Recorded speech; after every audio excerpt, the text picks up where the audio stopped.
창세기 강의 33번째 시간입니다.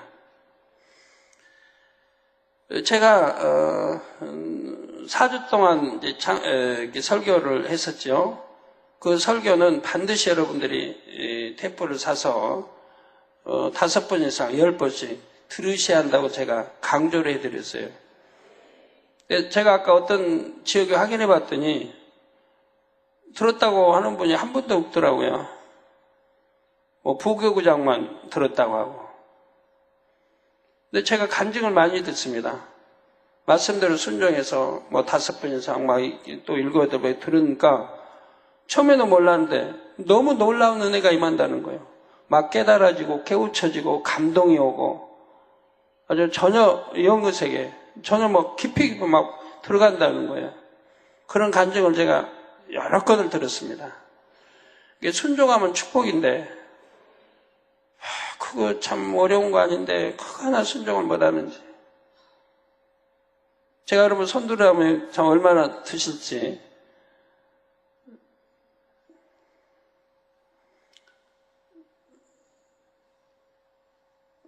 하나님께서는 창조 둘째 날 물 가운데 궁창이 있게 하셨습니다. 이로 인해 유구 세계와 영의 세계에는 새로운 일들이 일어났지요.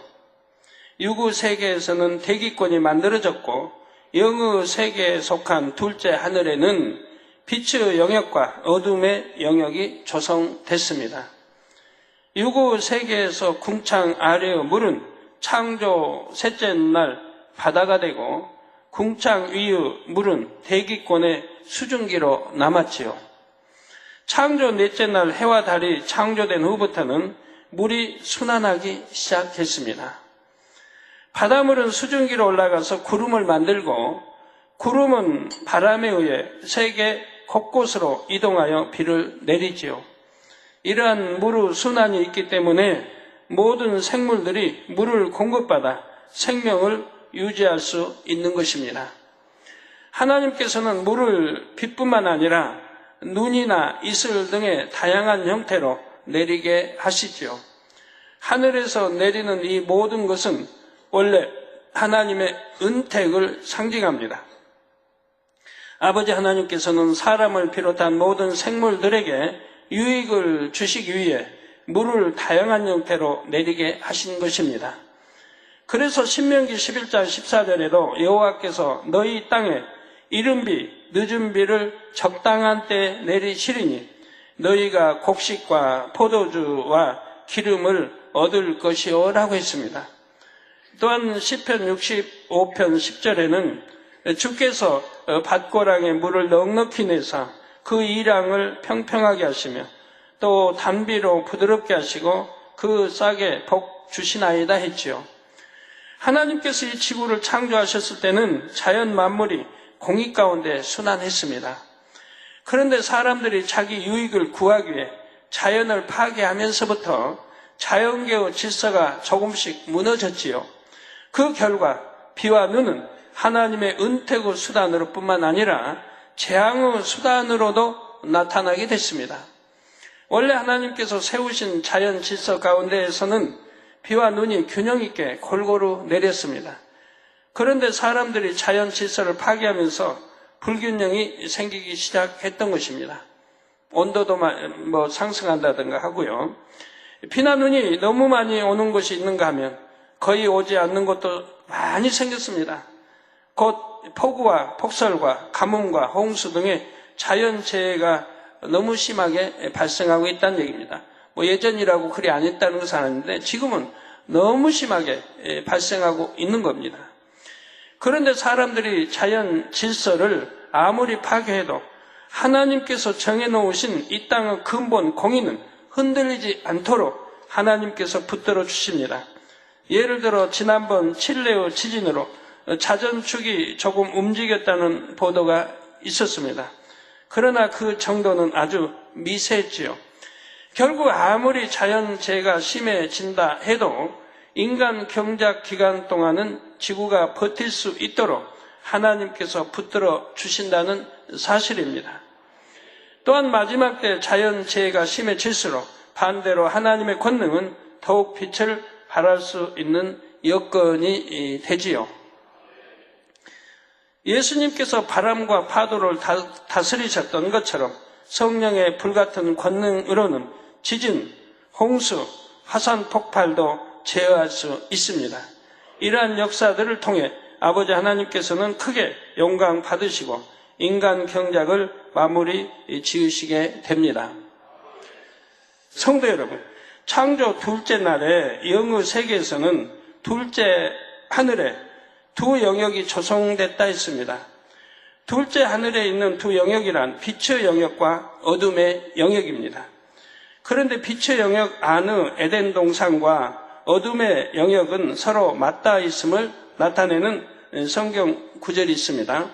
서로 맞닿아 있다는 것은 경계선을 중심으로 해서 한편은 어둠의 영역이요, 한편은 에덴 동산이라는 의미이지요. 이건 빛의 영역입니다. 에덴 동산은. 그래서 하나님께서는 경계선이 되는 곳을 지키게 하셨습니다. 바로 창세기 3장 24절에 이같이 하나님이 그 사람을, 아담과 하와를 쫓아내시고 선악과를 따먹어 범죄함으로 쫓아내셨다. 에덴 동산 쫓아내서 제1하늘 이 땅으로 내려오게 됐죠. 쫓아내시고 에덴 동산 동편에 그룹들과 두루 도는 화영검을 두어 생명나무의 길을 지키게 하시니라 했습니다. 이렇게 제2하늘에 맞닿아, 어둠의 영역, 빛의 영역이 맞닿아 있다는 말입니다. 동편에 이게 맞닿아 있어요. 그래서 이 동편, 이 출입구를 막으면 되니까 그룹들과 두루 도는 화영검을 두어서 들어오지 못하더라. 어둠의 세계에 들어오지 못하더라. 들어오면 생명나무 열매를 따먹기 때문에. 그러면 영생하니까 들어오지 못하도록 지키게 하셨다 이 말입니다. 길목을 지킨다는 것은 그 길목에 침투할 수 있는 존재가 있다는 의미입니다. 그런데 성경에 보니 분명히 하나님께서 에덴 동산 동편을 지키게 하셨다고 했습니다. 더 구체적으로 에덴 동산에 있는 생명나무의 길을 지키게 하셨지요. 이는 누군가가 생명나무를 노릴 수 있음을 의미합니다. 그러니까 아담 하와가 쫓겨나기 전에는 아담에게 하나님이 지배하고 다스릴 모든 이 권능을 주셨죠. 그래서 아담이 지켰다 이 말입니다. 들어오지 못하게. 이제 아담이 쫓겨나니까 누군가 지킬 사람이 있어야죠. 그래서 바로 거기를 두루도는 화영검과 또 그룹들로 지키게 하셨다 이 말입니다. 창세기 3장 22절에 보면 하나님께서 그가 그 손을 들어 생명나무 실과도 따먹고 영생할까 하노라 말씀했지요. 여기서 그란 바로 범죄한 아담을 가리킵니다. 아담은 하나님의 명을 어기는 불순종의 죄를 범했죠. 그러니까 범죄하기 전에는 지금 생명이니까 영원히 살 수 있는 생명이에요. 그러니까 이 생명과를 따먹을 이유가 하나도 없는 거예요. 그런데 이제 이렇게 선악과를 따먹으러 사망일로 가게 되니까 이제 따먹으면 또 영생할 수 있는 거죠. 그러니까 참 처방시켜 버리죠. 아담은 하나님 명을 어기는 불순종의 죄를 범했고 그 결과 죄의 삭은 사망이라는 영계의 법에 의해 영생할 수 없게 됐습니다. 그런데 생명나무 실과를 따 먹으면 영생할 수가 있습니다.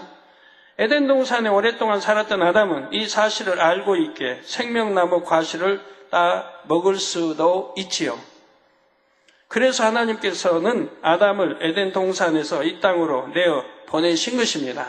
그런데 아담을 내어 보내신 후에도 하나님께서는 그룹들과 두루 도는 화영검으로 생명나무의 길을 계속 지키게 하셨습니다. 이는 바로 악한 영들이 생명나무 실과를 따먹지 못하게 하기 위함입니다. 악한 영들도 둘째 하늘에 있고 에덴 동산도 둘째 하늘에 있다 했지요. 따라서 아담이 없는 에덴 동산을 악한 영들이 침노할 수도 있는 것입니다.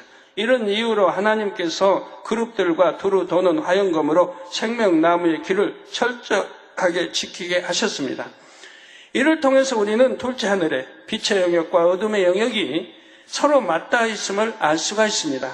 창조 둘째 날 궁창을 만드실 때 영의 세계에서는 이처럼 빛의 영역에는 에덴 동산이, 어둠의 영역에는 악한 영들의 처소가 만들어졌습니다. 제2하늘은 제1하늘보다 엄청 크고 또 제1 하늘만 해도 은하기만 해도 얼마나 많이 있어요, 이 땅에. 은하기만 하늘에. 거기에 이 지구는 한 점, 하면 하나 점에 불과한 것이고요. 그리고 둘째 하늘에는 이런 공간들 외에 또 다른 한 공간이 만들어졌습니다. 바로 유구 세계인 첫째 하늘과 영의 세계와의 완충지대 역할을 하는 특별한 공간이 있는데 이 공간도 이때 함께 만들어졌지요. 이 특별한 공간은 시간의 흐름이 정지됐고 아무런 움직임도 없습니다. 그래서 영적인 존재들이 이 공간을 통해 유구 세계를 순간에 오고 갈 수 있는 것입니다. 그래서 하늘의 천사 하면 하나님 보내시면 순간에 오는 거예요. 이런 특별한 성질을 가진 공간도 궁창에 있음을 기억에 두시기 바랍니다. 우리 주님도 승천하실 때 보면 어떻게 해요? 구름 속으로. 꼭 성경에 읽어보시면 구약에 나시잖아요. 구름 속입니다. 우리 구름 아시죠? 나오고 들어가는 구름들 보셨으니까 그 위치 거기 이제 공간이 열리고 그냥 글로 공간으로 들어가시는 거예요. 그러면 아버지 보좌에도 주님이 오르시고 승천할 때 아버지 보좌. 근데 사람들은 지식을 동원하니까 생각을 동원하니까 주님이 승천하셨다. 그럼 그냥 계속 올라가신 것만 알아요. 그게 계속 올라가 어디로 가요? 계속 올라가면 공기도 희박하고 또 영하 70도, 100도로 떨어질 텐데 우리 하늘에 여행 비행기 타면은 바깥 온도가 영하 70도, 또 60도, 40도, 70도까지 떨어집니다. 그 눈에 보이는 비행기 지나가는 거기 공간도 영하 70도인데 계속 올라가면 영하 100도, 100 막 올라갈 텐데 우리 주님이 어떻게 그렇게 올라가세요? 얼어버리지. 몸에 물기가 있으면 가다 얼어버릴 거 아니에요? 사람들의 생각은 이래요. 무조건 그냥 올라만 가신 줄 알고 승천했으니까. 엘리야 불술에 타고 그냥 불술 타고 막 올라갔을까요? 계속 말도 다 죽어버리지. 떨어져 버리게. 참 우습죠. 그런데 바로 여러분이 늘 구름 나오고 사라지는 거 보신 거기까지 올라가서 거기서 구름 속으로 저 구름이 좀 나오네요. 빨려 들어가서 바로 이 공간을 통해서 바로 제3하늘 우리 주님은 제4하늘 아버지 보좌가 있는 곳으로 올라가시게 되는 거죠. 그래서 이런 특별한 성질을 가진 공간도 궁창에 있음을 기억해 두시고요. 따라서 하나님께서 창조 둘째 날에 궁창에 만드신 영의 공간은 크게 세 가지죠. 바로 빛의 영역과 어둠의 영역, 그리고 시간의 흐름이 정지된 완충지대입니다. 그런데 본문 6절 전반절을 보면 하나님께서 물 가운데 궁창이 있어, 물 가운데 궁창이 있어 물과 물로 나뉘게 하리라 하셨습니다. 이처럼 물 가운데 궁창이 있게 하신 데에는 영적인 의미가 담겨 있습니다. 물은 영적으로 하나님의 말씀이지요. 따라서 물 가운데 궁창이 있게 하신 것은 궁창의 모든 것이 결국 하나님의 권한 안에 있음을 나타냅니다. 궁창을 만드실 때 조성된 공간들, 곧 첫째 하늘의 대기권과 둘째 하늘의 두 영역과 완충지대까지 모두 하나님께 속해 있다는 사실입니다. 성도 여러분, 그러면 영의 세계에서 궁창 위의 물은 어떤 공간으로 갔을까요? 바로 둘째 하늘에 있는 에덴 동산의 강을 이루는 기초가 됩니다. 창세기 2장 11절에서 14절에 보면 에덴 동산에 있는 4개의 강이 나옵니다. 그런데 10절에 강이 에덴에서 바로 나요. 동산을 적시고 거기서부터 갈라져 네 근원이 되었으니 했습니다. 이는 네 강의 근원이 하나임을 말하지요. 바로 네 강의 근원을 이루는 물이 바로 본문에 나온 궁창 위의 물인 것입니다. 에덴에 있는 강의 크기는 이 땅에 있는 강과 비교가 안 됩니다. 에덴의 강은 폭도 이 땅의 강보다 훨씬 넓고 길이도 훨씬 깁니다. 따라서 강물의 양도 당연히 더 많습니다. 물론 에덴 동산의 크기는 이 지구와 비교가 안 돼요. 지구를 뭐 수천만 개, 수천만 개 크기보다 더 큰 거예요. 그러니까 아담과에게 명했을 때 아담에게 나서 번성하고 창대하게. 그러면 거기는 사망도 없는데, 질병도 없는데, 낳고 계속 낳았는데 엄청 불어날 거 아닙니까? 그들이 다 수용될 수 있는 한계라면 얼마나 넣겠습니까? 에덴 동산이. 근데 사람은 또 동산하면 조그맣게만 생각하니까 에덴 동산은 조그만 걸로 생각하고, 또 내 강의 꾸느니 우리 땅에 있는 그 강의 글에 나오니까 지구 중동에 어디 있나 보다 하고, 에덴 동산을 거기 가서 찾으려고 하니 찾아지겠습니까? 참으로 우스운 일이죠. 하나님이 이렇게 말씀 하나는 다 풀어주니까 우리는 아는 것이고, 66권 짝을 맞춰보면 얼마나 정확하게 맞아 떨어지는 것입니까? 따라서 강물의 양도 당연히 더 많습니다. 에덴의 이 물들, 곧 궁창 위의 물은 원래 초기 지구를 덮고 있던 물이었지요.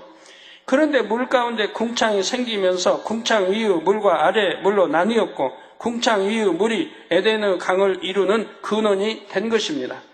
궁창 아래의 물은 지구의 바다를 이뤘고요.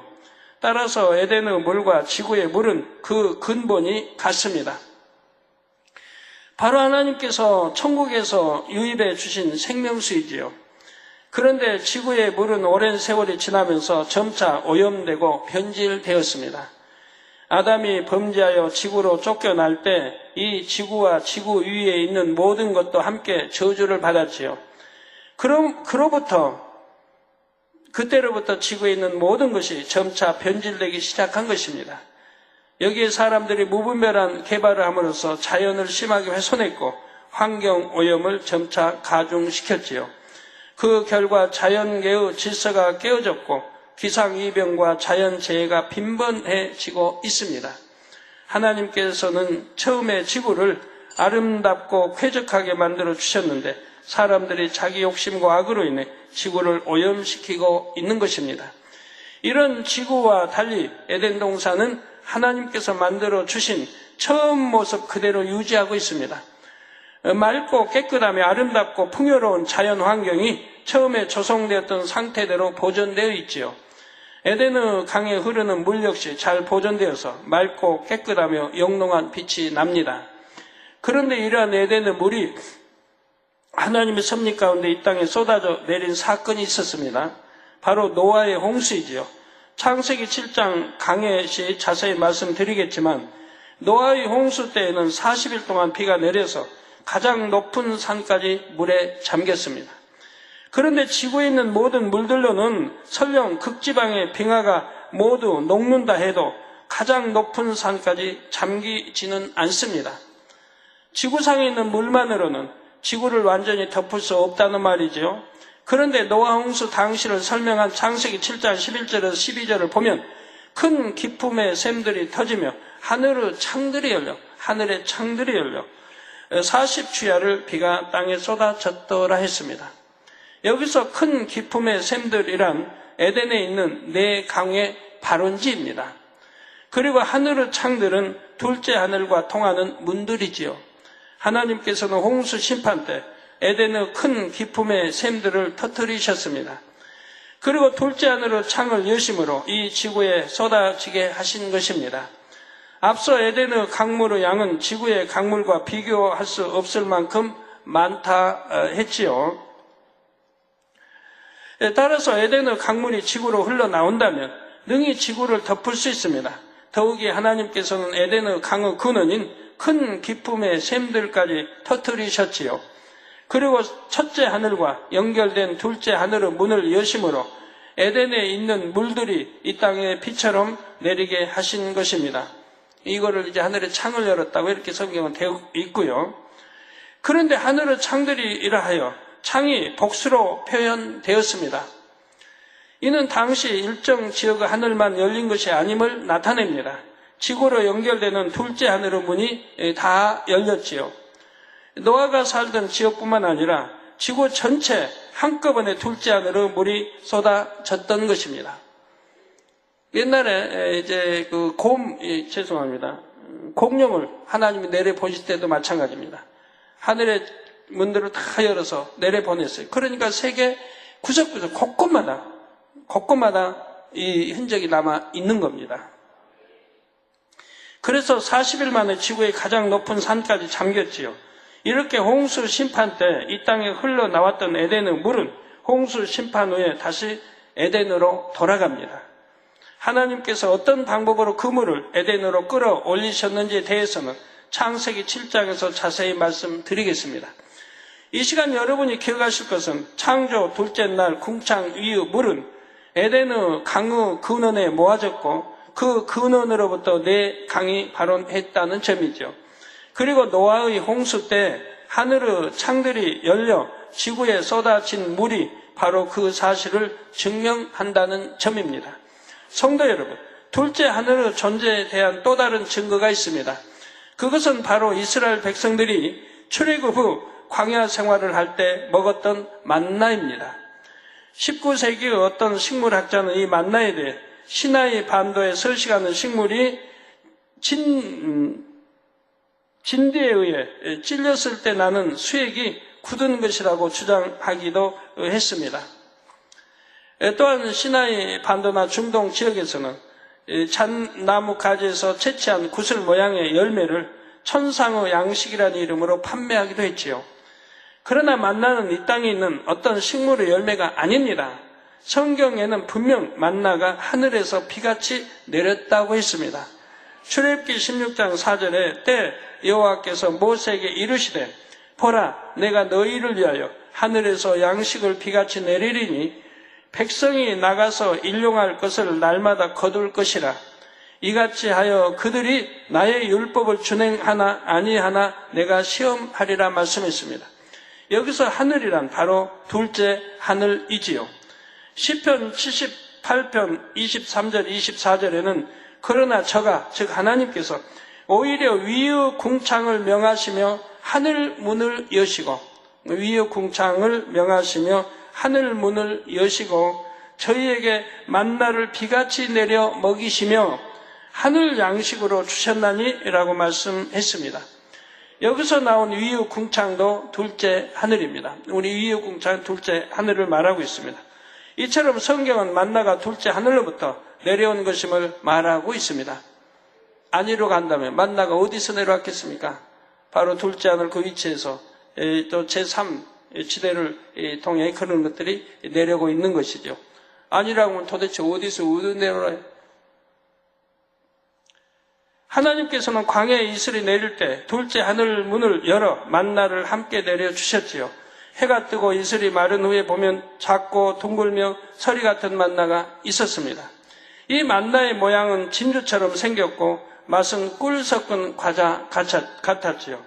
이스라엘 백성들이 이 만나를 거두어서 맷돌이나 절구로 가루를 내어서 음식을 만들어 먹었습니다.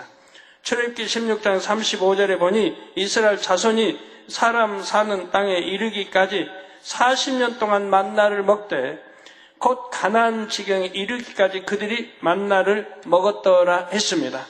하나님께서는 이스라엘 백성들에게 40년 동안이나 양식을 친히 공급해 주신 것입니다.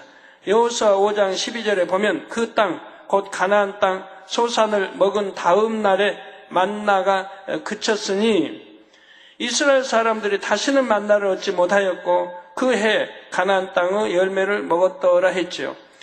이것만 봐도 만나는 하나님께서 보내주신 것임을 알 수가 있습니다.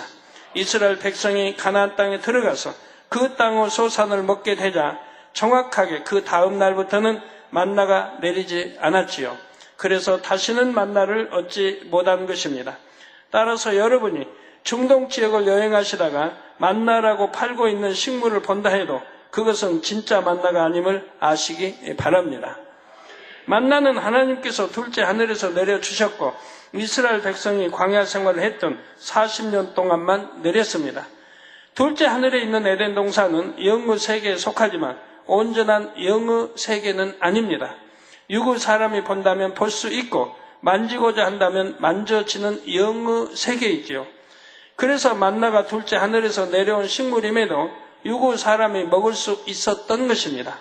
성도 여러분, 예수님의 탄생 시 동방 박사들을 인도했던 별도 둘째 하늘의 별입니다.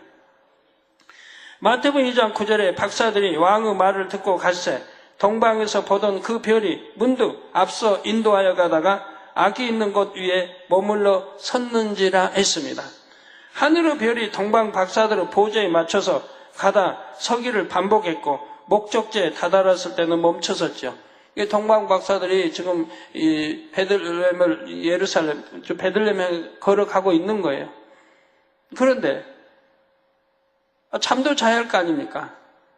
밤이 되면 잠도 자고, 그러면 별도 거기 이제 수덥에 있어야 하고, 가다가 쉬면 또 수덥에 있어야 하고, 식사할 때 또 가다가 수덥에 있어야 되고, 이래야 할 거 아닙니까?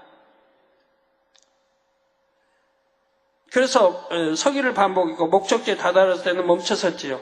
이 별이 만일 첫째 하늘의 별이라면 천체의 질서를 깨트림으로 인해 엄청난 문제가 발생했을 것입니다. 그리고 그런 이제 우리 하늘의 그 별이 만약 이동을 해서 온다면 너무 거리도 멀고 어느 장소인지 알 수가 없는 거예요. 그 높은 데서 이동한다고 해도 그거 보고 그걸 따라가기가 쉽지 않은 거고요. 그걸 통해서 예루살렘이나 베들레헴을 찾아갈 수가 없는 거예요. 그러나 우리 에덴 동산에 문을 열어서 하나님이 이렇게 이제 공간을 열어서 하면은 우리 눈앞에 가까이도 별의 이동에 갈 수가 있다는 얘기입니다. 첫째 하늘의 별들은 설정된 경로대로 질서 있게 운행하기, 첫째 하늘의 별들은 설정된 경로대로 질서 있게 운행하기 때문입니다. 따라서 당시 박사들을 인도한 별은 첫째 하늘의 별이 아님을 알 수가 있습니다.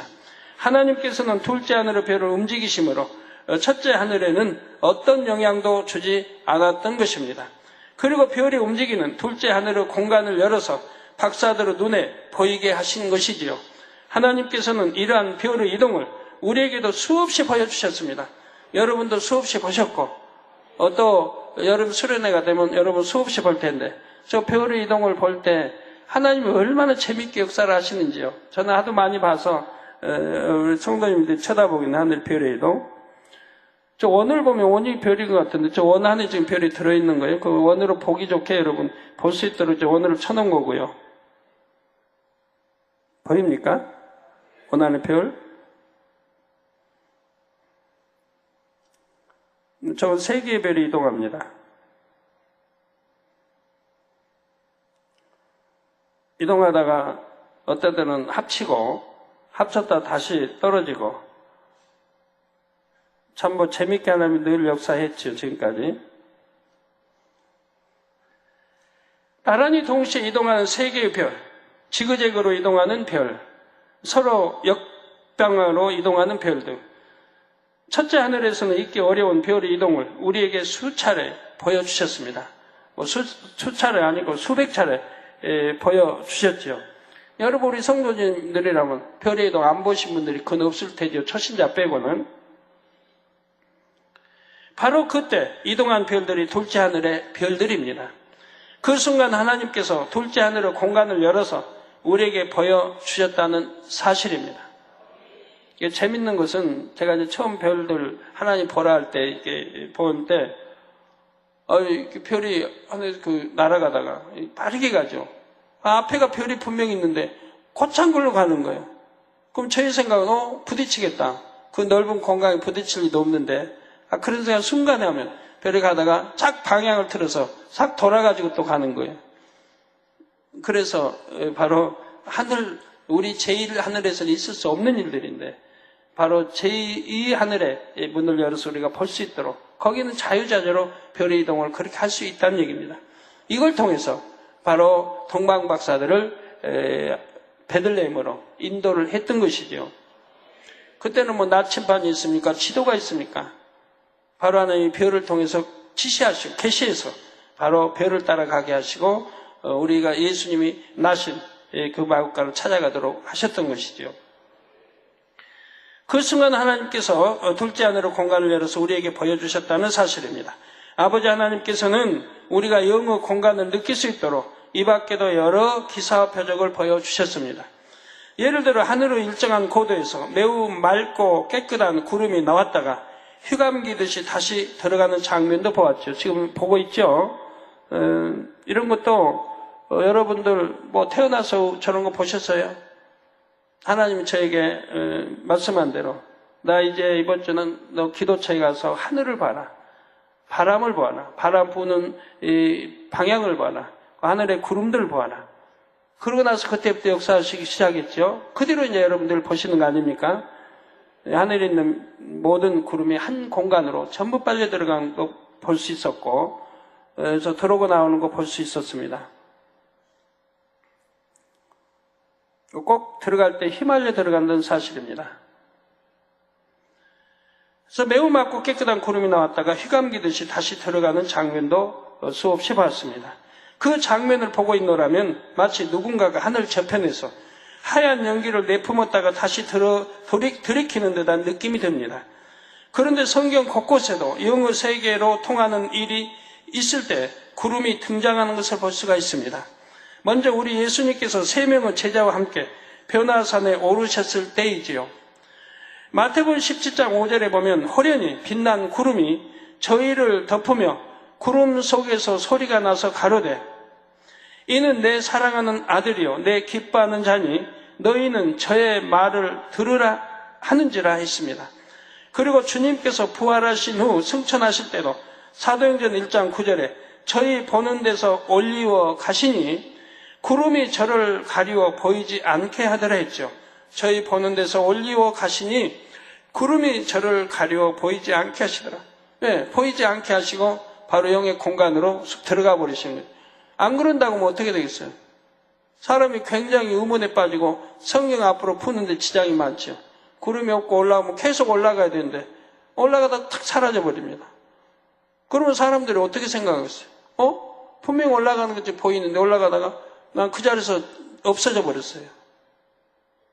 그래서 그런 의문점 남기지 않도록 구름으로 꼭 예배해서 구름 속으로 빨리 들어가 사라지는 것을 보게 되지요.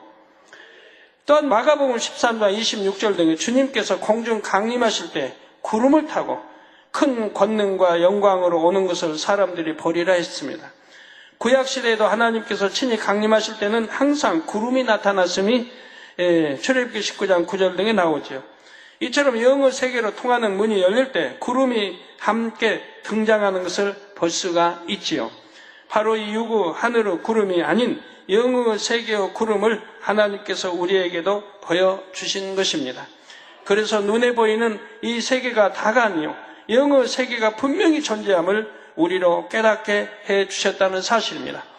더군다나 영의 공간이 분명히 있음을 최근에는 여름만 되면 이제 7월이 다 오고 있는데 되면 여러분 볼 수 있잖아요. 하늘에서 잠자리 내려오는 수많은 잠자리 떼가 하늘 공간을 이동해서 잠자리가 하늘에서 내려오는 걸 여러분들은 여름이 되시면 다 보시잖아요. 이제 이게 세계로 소문이 나서 이번 여름 수련 때는 세계 곳곳에서 이 광경을 보기 위해서 들어오실 것입니다. 그리고 그것이 꼭 눈처럼 내려오다가 하늘하늘 내려오다가 가까이 이제 내려오게 되는 걸 보면 잠자리인 걸 볼 수 있잖아요.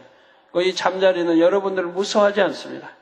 여러분 어깨, 얼굴에, 코에, 뭐 어디에 다 손에 앉는 것을 볼 수가 있죠. 지금 내려오는 장면이 보입니다. 하늘에서 해 있는 곳에서 지금 내려오는 장면들이 보입니다. 저런 신비한 것. 하나님의 역사 속에 저런 걸 우리는 볼 수 있지 않습니까? 수많은 잠자리가 내려와서 우리 손에, 손가락, 코에, 등에, 이마에, 머리에 앉는 걸 볼 수가 있잖아요. 그리고 모든 모기를 잡아먹고 그리고 모든 나방들을 잡아먹어서 여러분 수련회 때 모기 한 마리 물리지 않게 지구에 여러분 가정까지 다 등장해서 어떻게 그렇게 알고 찾아갑니까? 역사한 거 볼 수가 있지 않습니까? 이러한 사실을 참 누가 믿겠습니까? 구약에도 다 나와 있는 사실인데 메추리 때 하나님이 보내주시니 그 많은 백성이 실컷 먹고 메뚜기 때 재앙들이 다 볼 수 있는 건데 그래서 영의 공간이 있음을 알려주시잖아요. 그래서 하늘에서 이렇게 잠자들이 내려와서 이렇게 여러분에게 다가와서 여름 수련회 모기 물리지 않도록 다 모기 소탕해주고 또 모든 나방이들 이런 거 소탕해줘서 밤에 있어도 불이 있어도 하는 나방들이 몰려들지 않으니까 뭐 바베큐를 밤에 먹든 뭐해든 아무 지장이 없지 않습니까? 날씨까지 시원하게 해주니. 사랑하는 성도 여러분, 6일 창조 동안 5일은 그 만드신 것이 하나님을 보시기에 좋았더라고 나옵니다. 단 창조 둘째 날만은 성경에 좋았더라는 표현이 안 나오죠. 이게 좋았더라 쭉 나오는데 바로 둘째 날만은 좋았더라는 표현이 안 나온다 이 말이에요. 그 이유는 무엇일까요? 바로 둘째 날에 만들어진 궁창에는 악의 영들이 거하는 어둠의 영역이 있기 때문입니다. 하나님께서는 인간 경작을 공의롭게 하시기 위해 루시퍼와 악한 영들의 처소를 둘째 하늘의 어둠의 영역에 마련해 주셨습니다. 그러나 그 어둠의 영역이 하나님을 보시기에 좋을 리는 없기에 좋았더라는 말씀이 없는 것입니다. 그러면 혹시 이런 생각이 드는 분이 계신가요? 창조 첫째 날에 악한 영들을 풀어주셨고 빛과 반대인 어둠이 있게 하셨는데 왜 첫째 날에는 좋았더라 하셨을까요? 여러분이 창조 첫째 날 부분을 자세히 읽어보면 그 답을 얻을 수가 있을 것입니다. 창조 셋째 날부터 여섯째 날에는 그날의 창조 역사를 모두 마치신 후에 좋았더라는 표현이 나옵니다. 반면 첫째 날에는 빛이 있으라 하심에 빛이 있었고 그 빛이 하나님을 보시기에 좋았더라 말씀하지요. 그리고 그 후에 빛과 어둠을 나누셨습니다. 다시 말해서 첫째 날에는 하나님께서 빛만을 보고 좋았더라고 하신 것입니다. 이처럼 하나님의 말씀은 정확하고 이유 없이 기록된 것이 하나도 없지요.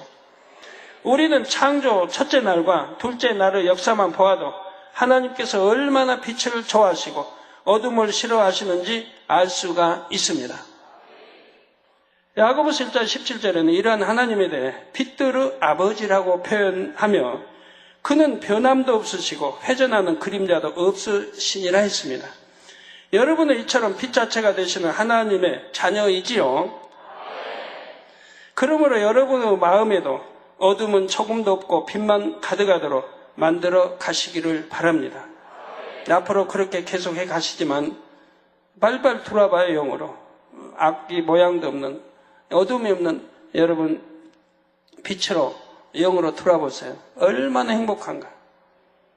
그때는 얼마나 행복한가. 어떤 분들 뭐 하나님 주님 믿는다고 하면서 뭐 외로워서 뭐 범죄했습니다. 영으로 돌아봐야 외로움이라는 게 없으니까. 그 하나님이 일하는 게 얼마나 행복하고 기쁜 건데. 외로움이라는 게 어디 있어요? 영으로 돌아보세요. 악이 모양도 없는 영으로 돌아보면 외로움 자체라는 게 있질 않아요. 행복 자체만 있고 기쁨 자체만 있으니까. 감사 자체만 있고요. 그래서 여러분의 삶에 어둠의 영들은 결코 역사하지 못하며 빛의 열매로 아버지 하나님께 영광 돌리시기를 주님의 이름으로 축원합니다.